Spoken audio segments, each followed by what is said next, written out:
বিয়ে, জন্মদিন, যে কোনো উৎসব আনন্দ অনুষ্ঠানে খুব সুলভে অত্যাধুনিক ডিজাইনের মেহেন্দি পরানো হয়। ঠিকানা গোড়াবাজার, বহরমপুর। যোগাযোগের নম্বর 8617444283। বাংলাতে সিপিএম আগেই শূন্য হয়েছে, অর্থাৎ 2021 বিধানসভাতে বামফ্রন্ট অর্থাৎ বামেরা গোটা বাংলায় শূন্য হয়েছে। লোকসভাতেও তাদের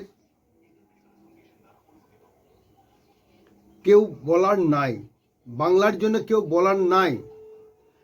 শুধু রাজ্যসভায় একজন ছিলেন বিকাশ রঞ্জন ভট্টাচার্য, তারও মেয়াদ শূন্য হলো। অর্থাৎ বিধানসভায় শূন্য, লোকসভাতে শূন্য, রাজ্যসভাতে শূন্য বামফ্রন্টরা। তাই যখন বাংলার জন্য লড়াই করে এই তৃণমূল কংগ্রেসীরা, তৃণমূল সাংসদরা পার্লামেন্টে, রাজ্যসভায় কি লোকসভায়, যেখানেই লড়াই করুন, রাজ্যসভা বা লোকসভায় লড়াই করুন, লড়াই কিন্তু কে করে? তৃণমূল কংগ্রেস এমপিরা। বাংলার কথা কে বলে? তৃণমূল কংগ্রেস এমপিরা।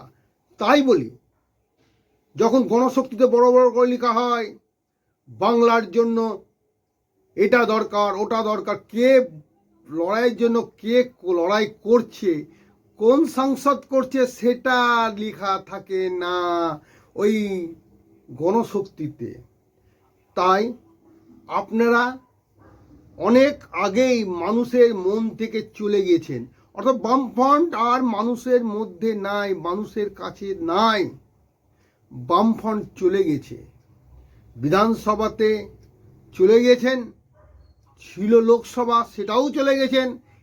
সবের মন, সবে ধন নীলমণি একটা ছিল, সেটাও চলে গেল।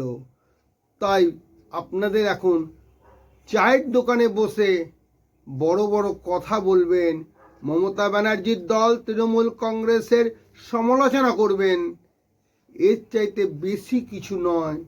আপনারা যতই নিজেদের ইন্টালেকচুয়াল ভাবুন, আপনারা নিজেদেরকে যতই ভাবুন যে এই বাংলায় আমরা যা দিয়েছি তৃণমূল তা পারেনি, এই কথাটা ভুল। বাংলার মানুষ অক্ষরে অক্ষরে তা বুঝিয়ে দিয়েছে। তাই আপনাদের এবারও অর্থাৎ 2026 বিধানসভাতেও আপনারা কিন্তু শূন্য পাবেন, এটা সময়ের অপেক্ষা। তাই বলি, যত মমতা ব্যানার্জির সম্বন্ধে কেচ্ছাটা কম করবেন, তত বাংলার মানুষ আপনাদের মেনে নেবে। 10 কোটি মানুষের জনগণ মন অধিনায়িকা মমতা ব্যানার্জি। মনে রাখবেন, শীত গ্রীষ্ম বর্ষা এই বাংলায় তৃণমূল কংগ্রেসই ভরসা।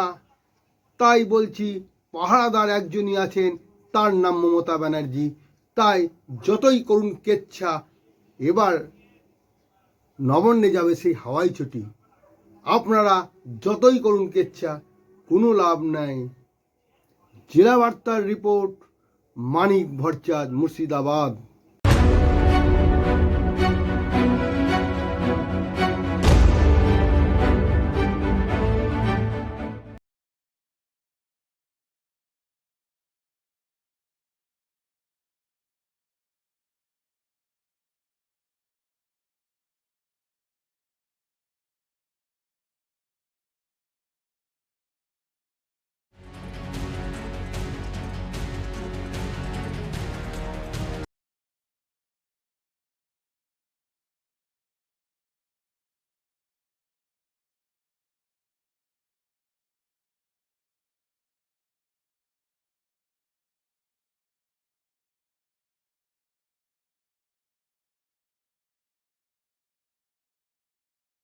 लोग अगर समझदारी से काम लें तो यकीनन है कि ये पाला वो जीत सकते हैं।